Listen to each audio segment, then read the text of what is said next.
thought you said you were a Christian. I was about to say I'm a Christian, but there's a difference between being a Christian doing white magic and black magic. Spells. All the shit the Bible says not to do. Yeah. I'm not following the Bible like everyone else is. If I quit doing what I'm doing and I studied the Bible more, absolutely. Then I don't understand why you don't do that. Because I don't want to. Because I don't want to. Because I don't want to. Oh. If you just believe whatever is convenient for you, because that's the church that's down the street, that's the church you go to, that's the church that you like the childcare they do. All these things are not based on God. They're not based on your understanding of anything. What's your actual name? Like my real name? Yeah. Well, that's you introduced yourself, right? As Crow. Crow. Okay, Crow. Yeah, that's fine. On your Instagram, you describe yourself as a witch. I sure do. What does that mean? I thought you said you were a Christian. I was about to say I'm a Christian, but there's a difference between being a Christian doing white magic and black magic. There's no all magic bad. No. I don't do black magic. I do white magic. but still What the fuck? satanic either way. There's no such thing within a Christian perspective. Outside of that, I'm not talking for you. But for Christianity, there is no differentiator. There is no difference whatsoever. Magic is magic. Sorcery is the way that the Bible expresses it in English translations. It'll be sorcery, usually. Sorcery is sorcery. There's no reference to this sorcery, this practice, that practice. It's the practice. Just so we're all on the same page. No. Like What makes it okay? So let's just go through it real quick, if you don't mind. Yeah, for sure. So What sort of practice is it? Wicca? like I do tarot card readings. I do spells. All the shit the Bible says not to do. Yeah. So how could you be a Christian if you're if you're practicing all the things the Bible tells you not to practice, which are sorcery, which would include tarot cards? Of course. Yeah, no, and I'm okay with that. So for me, when it comes to Christianity, I believe in God. You know, I believe Jesus died on the cross and all that kind of stuff, but I'm not following the Bible like everyone else is. I'm not. Clearly. I mean, I have a kid. I'm not even married. I have tattoos, but that's not... And even on the Bible. All right, a few things. Unfortunately, this is Christianity now. You have, the way I see it is you have a spectrum. Okay. It goes from the far left, not politically, but from the far left side to the far right side. And on one side, you have Christians who are very devout, you could say, in that they go to church every Sunday. Maybe they go to a small group on Wednesday. They listen to worship music every day. They don't listen to secular music. You could say socially or culturally, Christianity-wise, they're very plugged in. They're very dedicated. However, they have no idea what they believe, really. So if you sit down and you talk to them, they crumble immediately. Theology, they don't know what it means. They don't know there are different theological views. They just believe whatever the church they go to believes. So there's no depth to their actual faith, which, in my opinion, isn't faith. It's brainwashing. If you just believe whatever is convenient for you, because that's the church that's down the street, that's the church you go to, that's the church that you like the childcare they do, all these things are not based on God. They're not based on your understanding of anything. It's just convenience. So you're a Christian convenience person. You're not, and in my opinion, hot take, you're not a Christian. You're not a Christian. Because are you actually following Christ? You don't even know. Maybe you are on accident, but if you don't fully grasp the Bible, if you don't fully grasp Jesus Christ, if you don't fully grasp the religion, then if you are following Christianity's tenets, it's an accident, which even then, I'd say you're not Christian. You just happen to be following the tenets of Christianity. On the other end of the spectrum, in my opinion, again, I think you have people like her who are completely lost. They may read the Bible, they may not. It sounds like she's fully aware that she's not following the Bible at all, but she calls herself a Christian. I don't think there are any denominations of Christianity that would co-sign for that, where you outright say you don't follow the Bible, but that you believe in Jesus Christ. I am also of the hot take opinion, believing in Jesus Christ is not it. It's obviously a fundamental part of it, but if you believe on Jesus Christ and reject everything else, I personally cannot see you as a Christian. I just can't. Does that mean you're not? I don't know, because I'm not God. I have no idea. These are my opinions, and I'm allowed to have them. But I can't see you as Christian. If you're practicing sorcery, you call yourself a freaking witch. You're doing Wiccan, pagan practices, which the Bible is very clear about. It's conflicting. So you believe in Jesus Christ. How? Well, because we have the Bible. Therefore, we know who Jesus Christ was. Cool. But then you literally do everything else the Bible specifically teaches against. You are a contradictory person. And in my opinion, you're not a Christian. You have to follow Christ's tenets to be a Christian. That's what it means. Just believing that he existed is not enough. Believing that he's God, in my opinion, is not enough. Based on what? Based on the Bible. These people, in my opinion, 1 John talks about them as being of the devil. They're of the devil. If you call yourself a Christian, but you continue to perpetuate evil, you are of the devil, not my words, words out of the Bible. She then brings up Leviticus and tattoos, which just makes me want to... It's exhausting. It's exhausting. So I'm going to try to make it as short as humanly possible. 1, we are not Jewish. Mosaic Levitical Law was for Jews. It will never not be just for Jews. It was written for Jews. It was given to Jews. And it's in no way referenced in the New Testament other than Paul being mad at people, saying, why do you keep trying to integrate Levitical law? Why do you keep, as Jewish converts to Christianity, why do you keep trying to implement Levitical law? What are you doing? We are not under the law. Why did Jesus Christ come? He came to fulfill the law.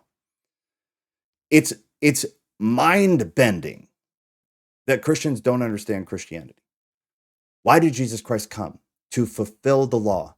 What was Paul talking about with all of these churches where a lot of them, he had a bunch of Jewish converts. They kept trying to bring things like circumcision in. Where is that from? Oh, wow, it's from the law. And then Paul keeps talking to them about how what are you doing? What are you doing? What are you doing? Jesus came to fulfill this. So why do you keep trying to implement it? We are under a new covenant.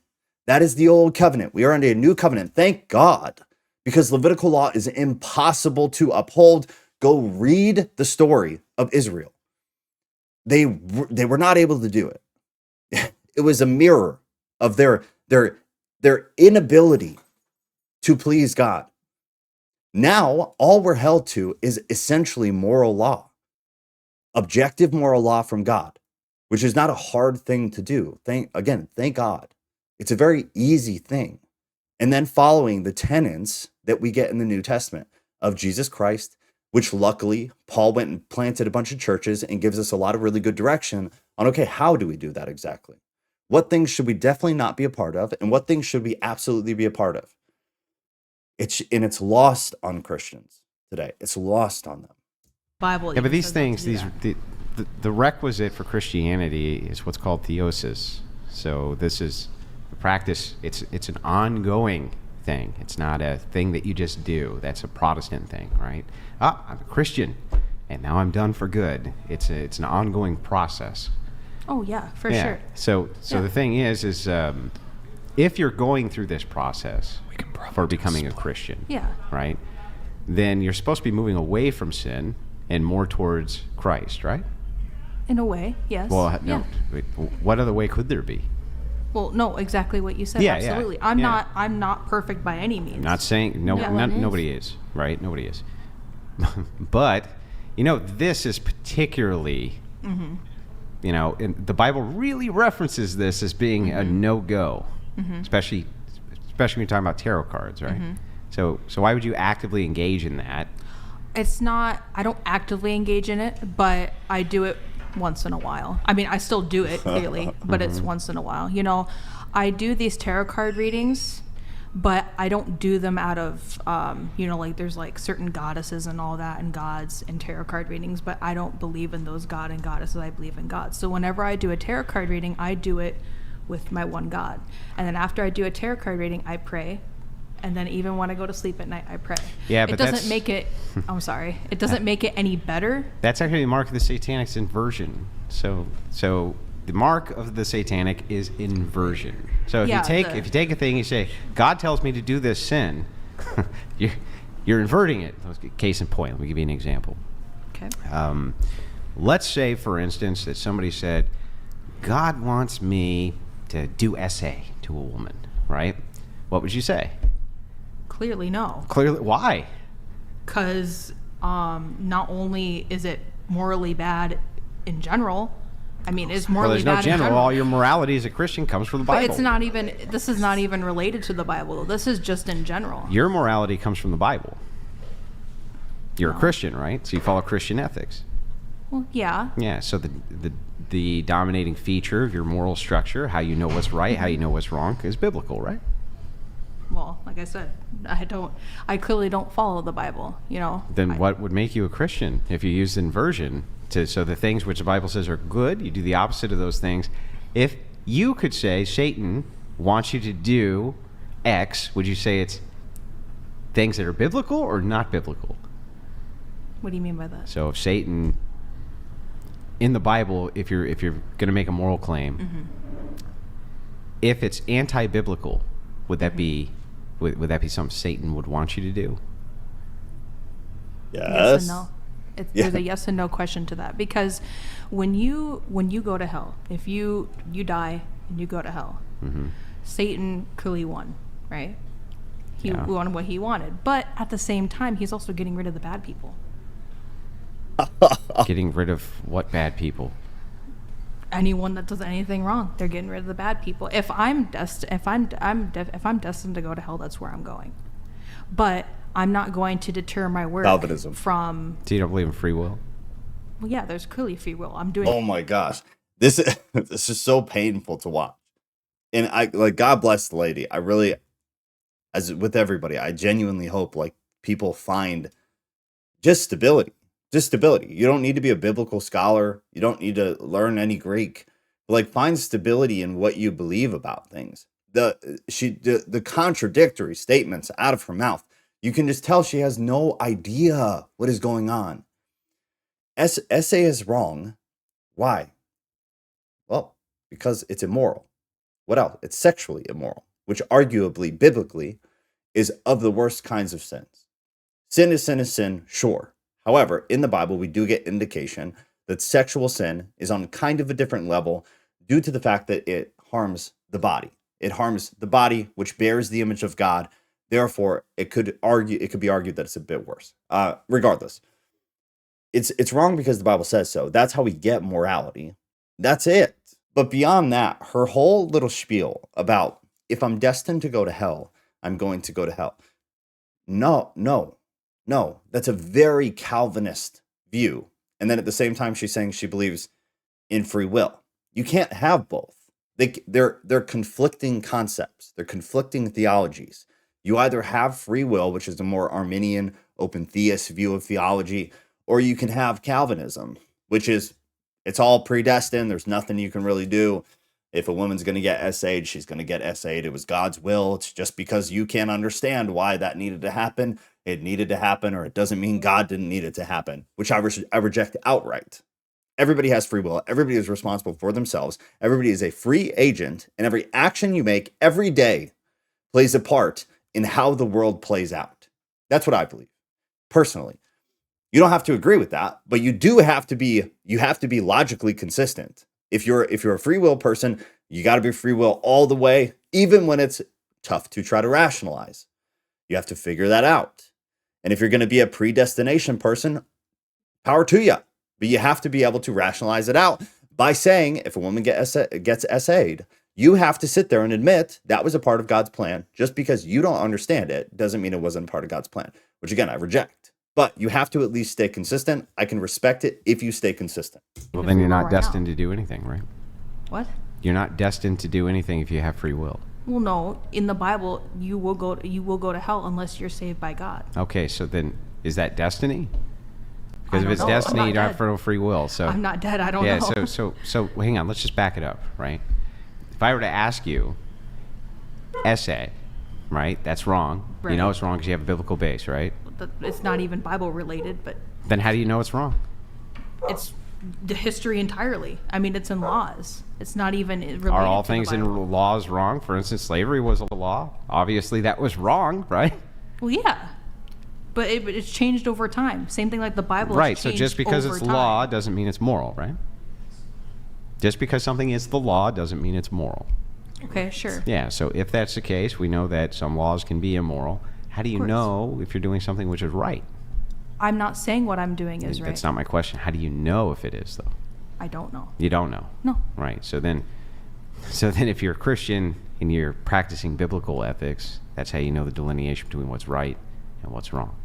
So if you don't practice what's biblically ethical, you're doing wrong. She has no idea what she actually believes. She believes she's a Christian because perhaps she grew up or in the church. I don't know her backstory, but very common is that people call themselves Christians because they grow up in the church to some degree. What happens later is because they had no actual education in Christianity, they have no actual foundation in the faith or in the Bible or in theology, their faith is very tenuous. So then as soon as they're exposed to something else, they don't grasp that it completely conflicts with Christianity. So tarot cards are an example. The number of Christians that ask me about tarot cards, and then whenever I actually have a conversation with these people, it almost always turns out they grew up Christian, but their family wasn't really into Christianity. It's like they went to church. They never talked about theology. They never really talked about God. They didn't talk about, what does this mean? What does that mean? What are the implications? What does this say in the Bible? Like, what does it actually mean? How do you interpret this? None of that. They just went to church, and then they got breakfast, and then they went home, and then they did it next Sunday. That's the majority, I would say. So then what happens is those kids grow up, and they go to college, or even in high school, or they become 25 out of college. At some point in that window, they're exposed to something like tarot cards. And they say, oh, well, this is pretty cool. This is kind of fun. And I'll just reject these parts of it, the goddesses, the gods. I'll reject those, and I'll just incorporate it into God, the God that I grew up with. Regardless of the fact that it completely and entirely and specifically conflicts with what the God you grew up with explained was morally okay. So like Andrew said, which I really like that he pointed out, it's inversion, which is it's a mark of Satanism, is to try to mix things that are demonic, which are magic practices, sorcery, things like that, in with Christianity. It's the mark of Satanism. It's the mark of Satan present, is what it is. It's inversion, which is a very, very negative thing. The baseline, though, is that this is kind of normal. And it's very disheartening for someone who for anybody who has like worked very hard to have a grasp on what they believe and then realizes I know nothing, because you realize really how big the topics actually are and how you'll never actually find answers to anything. But those people, I imagine, are similar to me, where you watch this and you're like, good God, we're screwed. We're screwed. The church is doomed because this is normal. This is the average. Also, so you actually can't be a Christian. Maybe not. Yeah. Maybe I'm just not. letting you know. I still believe in God, though, and I'm never gonna not believe in God. Great. But what God? How do you believe in a God that you don't know? How do you believe in a God that you don't understand? How do you believe in a God that you outright reject? That would be like me saying I believe in Muhammad. I believe Muhammad was who he said he was, who Islam says he is. Which I don't know, just like I don't know that everybody in the Bible was exactly who they said they are. I believe that I have a general understanding based on the sources that I choose to put my faith in, that I choose to put my trust in. None of us know for sure. We've all had experiences to some degree, spiritual or otherwise. We've all been educated in a certain direction. We all trust these sources and distrust those sources. But at the end of the day, I can't say I outright trust Muhammad in that he was who he said he was as the prophet, but then reject what Muhammad taught because they're conflicting. If I believe truly in Muhammad being the prophet, then I have to believe in what he taught. Otherwise, was he the prophet? No. It seems obvious, but this is normal. It's average, and it's very disheartening. What you should do, right, is believe in God and be a Christian, right? Those like do both. I mean, sure, but I mean, I'll be honest with you. I'm not going to get rid of my work. I still believe in God. I still believe Jesus died on the cross for my sins. Who knows? Satan, you know who else believes in God? Satan. Yeah, Satan does, and you're absolutely right. So, I mean, I guess the belief in God's not enough, right? Satan was made by God, and Satan was God's. You were made by God. Yeah. Yeah. So again, just the belief alone is not. What does that mean? I still believe in God, and that's what matters at the end of the day. All right. No. I may not follow the Bible entirely. Or computer. Clearly, I'm not perfect. No one's perfect, right? Yeah, but that's not the statement of Christianity that people are perfect. I mean, I'm not saying people are There's perfect. a lot of You're saying that you're trying Christians to out there. move towards You! the goal. Me. You're saying you're trying to move towards the goal of being more Christ-like, right? That's it. No one's gonna be that. No one's going to be what? No more one. like Christ? Not Not till they're Christ, dead. but more like? You can't move towards. She's the other end of the spectrum. There are the crappy. I agree with her, because there are the crappy Christians who think they're perfect and they don't have any grasp on Christianity or theology or what they believe. Which again, you don't need to be a biblical scholar. That's not at all what I'm saying. You don't need to know Greek. You don't need to do any of that stuff. But you need to be able to stand there and have a conversation with somebody like me. And I'm not an asshole.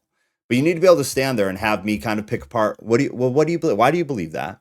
Where does that come from? What parts of the Bible have kind of influenced you to believe this about why bad things happen to good people? We need to be able to have those conversations, and it's not ever a gotcha. It's a why do you land there? What makes you believe that? Because the crappy Christians are just believing the pastor, the me, whichever me is in their life. Whatever I say is what the church believes. And I wholeheartedly disagree with that. I absolutely encourage anybody who decides to sit here and listen to me talk, challenge me. Challenge me. I don't care if you believe what I believe. I'm not your daddy. You're not my child. Where I feel like if you're going to be a Christian as my kid, then I'm going to at least do my best to indoctrinate you into what I believe. Why? Because I believe it's right. I believe it's true. Just like all of you, just like everybody in the world, we all basically believe we're right. The difference is that some of us will sit on this topic and that topic and this topic and say, baby girl, I have no idea. I have no idea. This is what some people think. This is what others think. This is kind of where I think I land. But let's keep talking about it. Let's keep going over it. What do you think? Where do you land? But there will be other things like, who was Jesus Christ? What was his personality like? How did he interact with the world? Well, that's relatively objective. How do we know anything about that topic? The New Testament. That's it. And some from the Old Testament and prophecy, but basically the New Testament. So how do we interpret those things? In the case of Jesus Christ's personality and the way that he interacted with humanity, it doesn't really require any interpretation, really. It's all pretty point blank. So with topics like that, if you're my kid, I'm going to sit you down and say, this is who Jesus was, period. You need to accept it. If she's like, I outright reject all of it, that's fine. But if you're going to say you're a Christian as my child, you are going to accept these key tenets of truth. And then we're going to have more nuanced conversations about the things that are less clear. And that's open to interpretation. I'm very happy if my kid ever disagrees with me on any of it, as long as she grasps the key tenets and doesn't end up like this woman. But if she disagrees with me and can express with any sense of cognitive ability why she disagrees with me, I'm all for it. Because who the hell is right? I have no idea. Obviously, I think I'm right on most things. I'm very honest when I have no idea or I'm not sure exactly where I land on something. But the crappy Christians that she's referring to are the ones who say, well, this is the truth and this is the truth and this is the truth. Okay, why? Well, because the pastor, he said so, and he got a degree and he is ordained, and that's why. So it's truth. Okay, go talk to that pastor over there who has a better degree, who maybe did 8 years in seminary, and they disagree with your pastor. Well, no, because it's convenience. You believe the convenient truth, and that is the church that you attend. And that is not the way that it should be, especially in the age of the internet. You have way more opinions. You should come hang out with us. You should go hang out with other groups that challenge everything. Everybody challenges me. I challenge everything anybody says. That's how we function. Our group, we have a Discord group. There's a link in the description below. Join if you're interested. It's free. It'll always be free. We do 3 live streams a week. One of them is a Bible study where we completely pick apart every word that the Bible says. But everybody challenges me all the time. I got challenged last night. And now we're going to do a whole separate stream where one of our guys in the group is going to just challenge an entire system of belief that I have based on the Bible. And he's going to pick me apart, because that's the way that it should be. Just because I sit here and talk more than anybody else, and just because I sit here with a degree, and just because I'm ordained, does not mean I know more than anybody. So as soon as I was challenged, I'm like, cool, let's do it. Let's do a full hour or two where I'll lay out everything I believe and I'll give you the sources in the Bible for why. This is what built my belief in this. Now destroy me. And I'm open to being wrong and I'm open to changing my mind because that's how you have to be. The crappy Christians are not, because their faith is not based in anything. It's based in convenience alone. But the other side of it, again, is her, where her faith is based also in nothing, and she outright rejects the faith that she says she believes in. Which is worse? I don't know, honestly. They're both really, really bad in my humble opinion. I think we're almost done, so just hang on for 1 second. Where's that? You have free will. I mean, there's sins. Yeah, that everywhere. means you're free to be more Christ-like. And if someone can do that, that's great. But I personally have never encountered that in my life, ever. I have personally never witnessed anyone that follows the Bible to a T. No, I'm not. That's not what he's saying. Everybody who's listening right now knows that's not what he's saying. More like Christ. Every day should be a struggle and a challenge to try to be better than yesterday. Little incremental things. If you're somebody who watches porn, which is most people nowadays, thankfully a lot of us have been able to get away from it. Most people, though, in our age bracket of, say, 18 to 35, do. So if it's every day for you, well, if you can manage 5 days a week, that's a win. That's more Christ-like. Are you perfect? Hell no. But even when you stop completely and you watch it, never. Are you perfect? Hell no. But you have absolutely become more Christ-like. You've displayed characteristics that are more like Christ. It's not a complicated concept, and she's just outright rejecting it. Why? Because it gives her the freedom to do whatever, which is what Christians do now. It's we'll never be perfect. We're just sinners. We're saved by grace alone. Our works don't matter. We're saved no matter what. So I'm just going to continue doing the shit that I'm doing, even though 1 John calls me of the devil if I do that. If you perpetually sin, you are of the devil. Meaning, if you don't attempt to become more like Christ, not perfection, attempt to incrementally be better, then you are of the devil. So says the Bible, not me. Again, no one's saying that you can't make mistakes, you can't fall short, things like that. If you're going to, like that's kind of almost baked in, right? The question is, can you be moving towards not? Well, yeah. If you can be moving towards not doing that, then if I quit doing what I'm doing, mm-hmm. and I studied the Bible more, absolutely. Then I don't understand why you don't do that. Because I don't want to. Oh, There it is. Hey, at least we're honest, right? At least we can end this on an honest note of, I don't want to. Why? Because, well, it's boring. Because I don't like to. Because I'm not interested. Because I know if I read it long enough, it's going to conflict with the things that please me, the things that make me happy, which the Bible depicts as things of the flesh. Those are our earthly comforts and the dopamine hits and the obsessions and the addictions and the sexual proclivities and the things that society has made very, very, very normal as a means of kind of inversion, which is satanic, because our society, in my opinion, is very satanic. That was all structured intentionally. And so now Christians over the past 10, 20 years have become to feed into that slowly but surely and make that inversion of the truth, inversion of scripture, inversion of God, inversion of morality. They've begun to just bleed that into the Christian culture, into the Christian church. Like, well, now this is kind of okay, and now this is kind of okay, and now this is kind of okay. And it's the sad reality as to why so many people are leaving Christianity. Because it's true. Christians, as a general group, they don't stand for anything anymore. They have bent to culture. They have abandoned their actual faith, and they've abandoned objective morality, where society now says this is okay. Well, look, we've been following the Bible forever, and the Bible has always said this is wrong. So now what are we going to do? Are we going to do exegetical gymnastics to make what society is now saying okay for the Bible? Or are we going to say, no, the Bible has always said this. The Bible will always say this. I'm sorry that it hurts your feelings. I'm sorry that it affects your life. I'm sorry that it doesn't fit with what you, society, want to be okay. But we as Christians are going to stand firm in what we have forever and say, no, we reject this. We outright reject this. This is not okay.